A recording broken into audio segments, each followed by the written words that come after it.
Sometimes life can be challenging. You might be working towards something and focusing on achieving a goal, but hit the dreaded wall where you feel you have nothing left to give and feel like you just want to call it a day. What can you do in these situations to keep on going and keep progressing towards your target? Well, in this video we look at 5 things you can do to keep on going. Number 1. Know your why. The best motivator in life is being able to answer the simple question why, as it's the meaning as to why we do what we do each and every day. Understanding your why is fundamental when embarking on anything challenging in life, because if you don't know it, chances are that you will ultimately succumb to failure. It's in the why that you find purpose and meaning behind the actions you take. The reason you push yourself towards your goal despite everything seemingly against you. You can also flip the question too, as you can ask yourself why you should give up, where you'll often find that on answering the question, it's a much more painful road to give up than it is to keep on going when something is important to you. Number 2. Make a schedule. Self-discipline is vital towards achieving success, and one of the best ways to be disciplined and focused when working on something is to schedule your time. Try to plan out what you need to do, maybe writing a to-do list of critical tasks that you need to do when making progress towards the goal, and then schedule it. Often, this will be scheduling your day by the hour to complete individual tasks, as when you do this, you find that you are much more likely to keep working to take action than if you don't plan your day. So plan your tasks, schedule your day, and make sure, most importantly, stick to it. Number 3. Exercise. This one might not directly impact your progression towards a specific goal, but exercise can actually be highly beneficial towards maintaining a progressive mindset. The reason is that the endorphins produced during exercise help to reduce stress and anxiety and boost your mood significantly, helping to build a positive mindset. In addition to this, exercise helps you relax and therefore sleep better, again reducing the effects of stress and feeling more positive overall. Most interesting is that a 2015 study found that aerobic exercise improves cognitive function, including your ability to learn and retain information. Number 4. Find help. People refer to this in many ways today, as they describe it as finding a mentor to follow or following through with taking a course from experts. The key is, if you're struggling with something and are feeling disheartened, then go out and look for help, whether it be someone who has already done it, or taking actions by finding resources to help you overcome the issue. It's worth remembering, we have possibly the greatest resource of all time at our fingertips, so when you need answers, it's only a button push away. You shouldn't struggle alone, as it's infinitely better to seek out support when you need it than to try and overcome all of the hurdles you face by yourself. Number 5. Be optimistic. Ultimately, when you work towards something, especially when it's out of the norm and isn't something many people do in their lives, it's vital to have hope and optimism. Almost every successful person, whether they be entrepreneurs, entertainers, or another field altogether, have an optimistic outlook in life about what they can achieve. And many who have spoken about their success say that when they were in the grind, it was their faith of succeeding that eventually carried them through, even if at the time they couldn't see it. That's because if you give up, there's no hope to succeed, but if you keep on working, there's always a chance something might happen.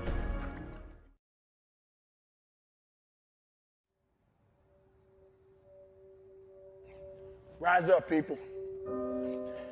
Rise up with a full heart. Rise up with an understanding. Rise up from the excuses. Rise up with the willpower.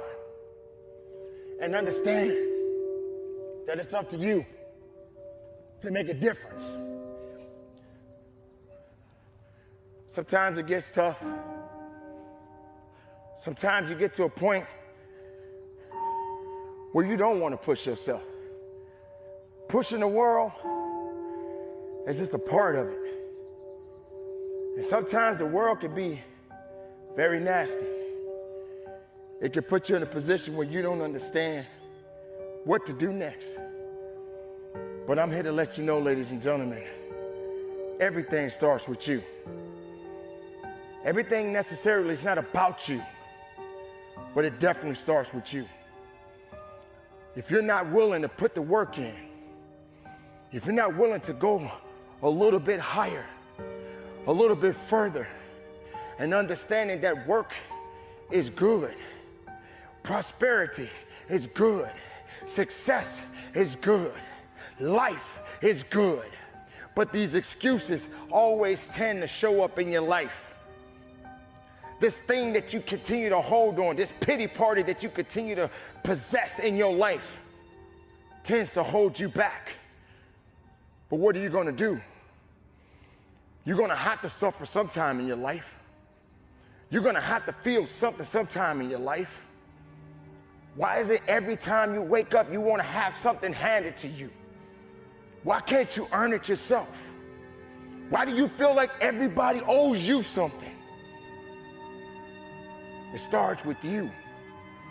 You got to be the one that wants it. You got to be the one to go after it. You got to be the one to go further. You got to be the one to hurt just a little bit.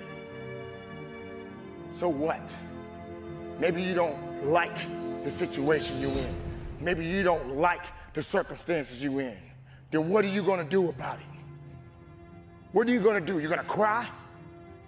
You're going to wallow around, hope that somebody come rescue you from all of these things that you are dealing with in your life right now? You feel that everybody in the world is feeling sorry for you right now? You feel like everybody in the world owes you something? No one owes you anything. No one. You better start doing something. You better start doing something now. That's how it goes. That's what it is. That's the reality. Not sitting around hoping somebody to come and help you, hoping that somebody gonna put their arms around you and tell you it's gonna be okay. You gotta make it okay.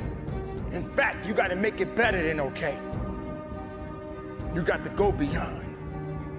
You got to go up. You got to go up those stairs.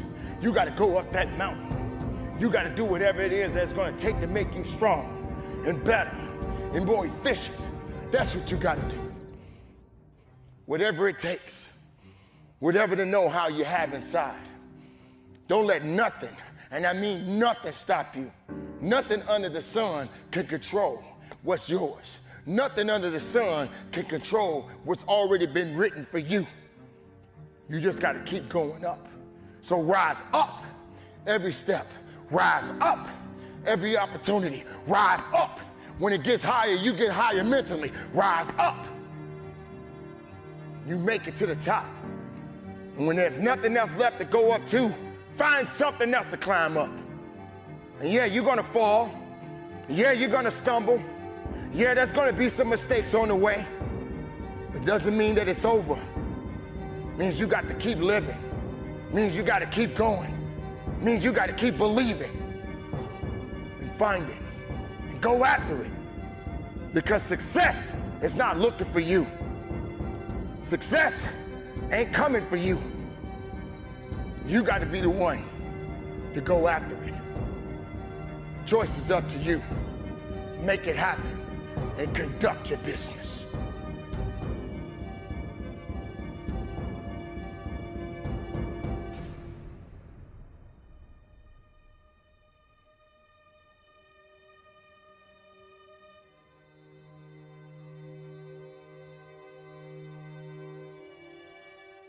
What I would challenge this young man or young woman to do is you have to look inside of yourself and see what you really want. What are you passionate about? We use these words and these little phrases of only the strong survive and all this other crap. They're all just fucking words. I get so tired of hearing people just talking. Like right now, someone may think Goggins just talking. You don't know me. So when I speak from passion. I speak from experience. I speak from suffering. I have to tell this young man or woman, that the only way, I believe, this is just my experience in life, the only way you're ever going to get to the other side of this journey is you have got to suffer to grow. To grow, you must suffer. You can become the kind of person that is so in tune with the values that you have and what you actually want, that when feelings rise up, you can choose to act however you want despite them. Even if you're tired, you can still go to the gym. Even if you're annoyed with your spouse, you can still speak in a manner that's loving. Even if you don't feel like doing that hard work, you can still push yourself to do it. Your feelings aren't a choice. Your behavior and your thoughts are always a choice. Several people live to be 100 years old, and they have great lives, and they have great kids. Their kids go to college and all sorts of stuff. But somewhere in their life, there was a point where they had a decision to make. They can go left or right on this path. Left was the easy route. Right was the hard route. A lot of people take the easy route. And they had a good life that way, but the better life was going to the right side. And you may have 20 years of pain and suffering to get past it, but a lot of us die never truly starting our journey. And I would tell this young person, you gotta start your journey. It may suck, but it will come out the other side where you're coasting. Many people are suffering from battle fatigue. They've been standing a long time, trying to break the addiction, believing for the promotion, praying for that family member, but hasn't happened yet. They never dreamed they'd still be single, still be dealing with the illness, still be trying to get the loan. Now they're tired. Let me encourage you, your time is coming. Your due season is on the way. Don't let time talk you out of it. Don't let discouragement cause you to give up. Don't let negative thoughts convince you to settle where you are. You were born to succeed, to win, to conquer all difficulties, and have all your faculties fully developed. The only thing in life that stands between you and everything you've ever wanted to do is doing it. All that stood between me and everything I've ever wanted to do in life was doing it.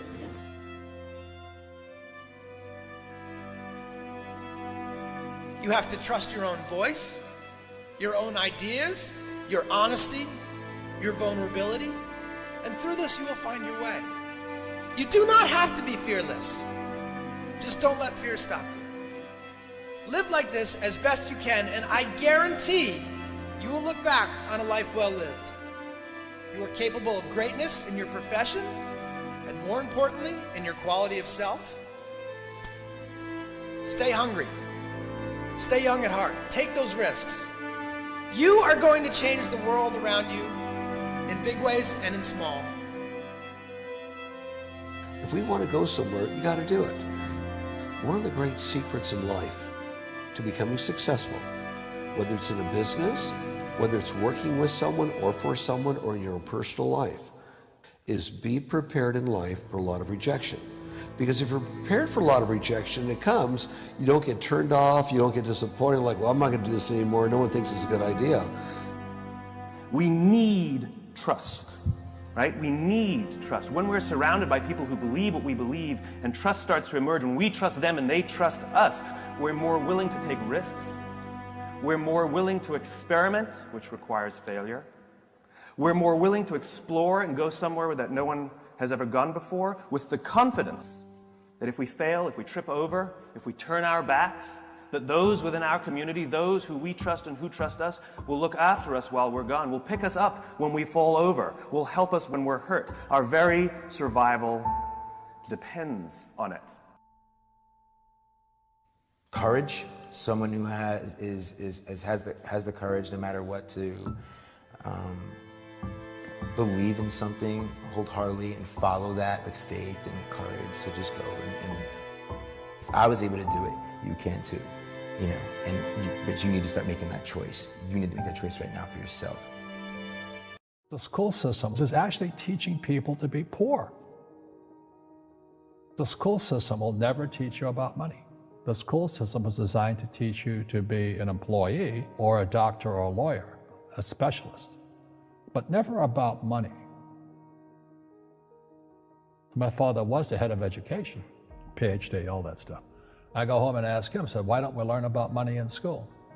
And he looked at me and says, because the government doesn't let us teach that subject. The government tells us what we can teach and what we can't teach. And I thought that was strange. And I said, but aren't we going to school to learn about money? He says, no, your job is to get a job. Poverty is passed on. It's taught in your families. And middle class is taught in families. And so the people right now who are sitting at home, who are struggling financially or worried about money or unhappy, they may be making a lot of money, but unhappy with what they're doing, it was probably taught to you. You know, your super ego was taught, get a job, work hard, or you'll never be rich, or the rich are evil, or whatever. And until you change your mindset, Correct. Money won't help you, right? Correct. And we see that with people that win the lottery, people that make more money, they still have the same problem. Right. Because they have that poor man's soul. Correct. If you're poor, you'll always be poor.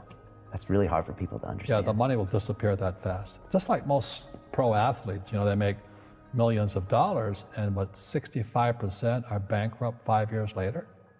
It's because they come from poor families. Now you tell them that, they get very angry at you. It's not, it's the rich fault. It's you guys ripped me off and government ripped me off. But unfortunately, what Mr. Lipton was saying, it's passed down genetically. The moment I pay you, you think like an employee. That's the trap. Entrepreneurs work for free. The moment you accept the paycheck, your brain goes dead. As long as you're hungry, you'll think. You see people say, well, why don't you give the poor money? So the only problem with that is it just creates more poor people. Give a man a fish, he fishes for the day, or eats for the day. Yeah, you give a man a fish, you get a lot of people who want more fish, but you teach them to fish. But you are the Robin Hood of knowledge, because I see you giving this knowledge out, and do the rich people cringe and say, don't tell them that, Robin? Yes. Don't tell people what you know. Right. Keep them poor. Poor will always be amongst us, because it starts up here. It's in their words, and the words become flesh. When they say, I can't afford it, or I can't do that, they go down. They become what they say. And I meet so many people, I can't afford it. You think I'm made of money? My PhD dad, he says, what do you think I am, made of money? I can't afford that. And my rich dad would say, that's why he's poor. Poor people say, I can't afford it, I can't do that, I don't have time. Because it's an escape. It's an escape, you know what I mean? It's easy to say, I can't afford it. Oh, I'm too tired. Oh, I can't go to the gym. When you could go to the gym, but no, I can't. Truth is, I'm just too lazy to go to the gym. And you play it safe, and you don't introduce new risks into your life, and so... I have job security. Right. And your rich dad used to say what instead of, I can't afford it? How can I afford it? How can I do that? What would it take, or why should I do that? A question opens the mind, a statement closes the mind. See, when you say, I can't afford it, your mind shuts down, and you become what you say. People say, well, money is not that important to me. Then if money is not that important to you, money is not important to you. You know what I mean? I don't care about money. The money doesn't care about you. The word does become flesh. Or I'll never be rich. Or the favorite one is the rich are greedy. It's the poor that are greedy. If you think about it, because to be rich, you have to give something. I have to produce books and games, and I purchase real estate, I provide housing, provide jobs and all that. That's why I'm rich. But greedy people produce nothing. Oh no, it's the rich that are greedy. And I'm going, hey, sports fans, you point a finger forward, 3 are pointing backwards. And so as we know, there's a big attitude problem against the rich today. We all have fear. To be truthful, we all have fear. It's just how you deal with it. Einstein said, imagination is more important than knowledge, but knowledge empowers imagination. And what most people lack is real business knowledge, like accounting, like debt, like taxes. You got to know that stuff, but they don't teach. Change the world, start off by making your bed.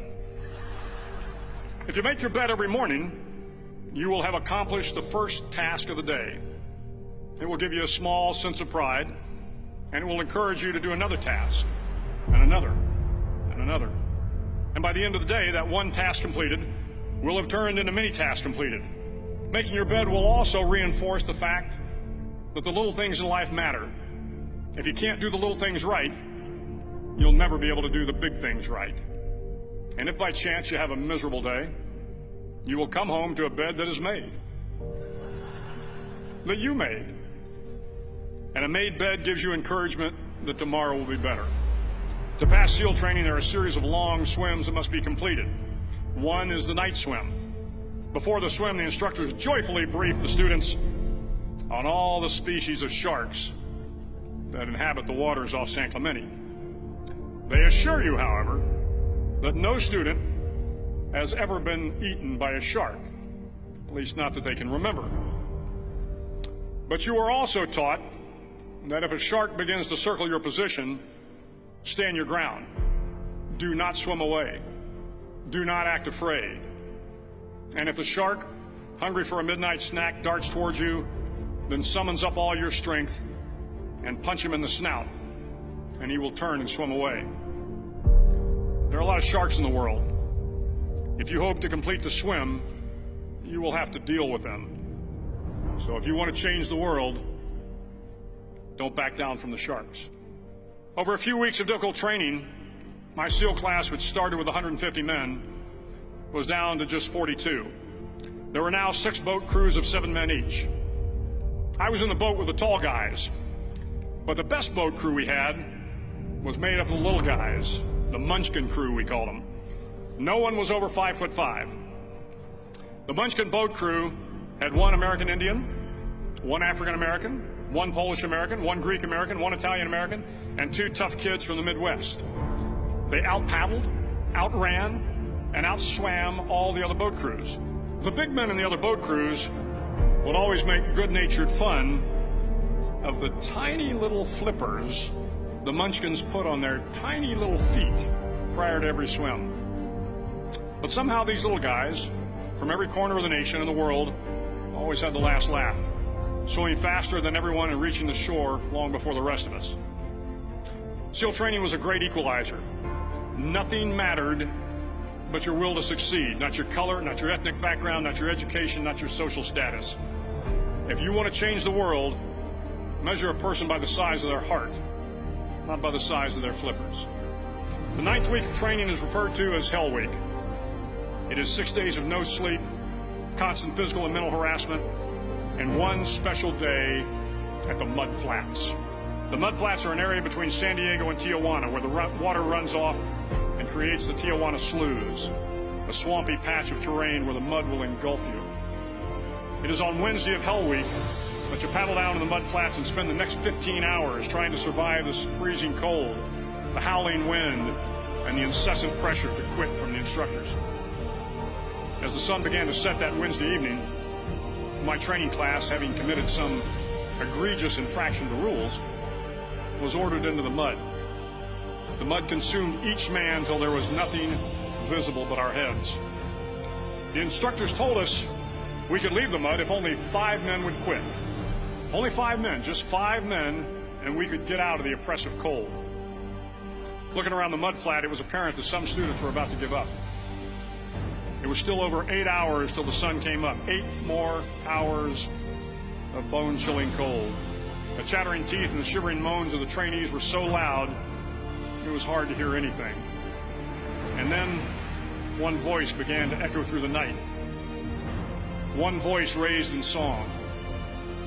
The song was terribly out of tune, but sung with great enthusiasm. One voice became 2, and 2 became 3, and before long, everyone in the class was singing.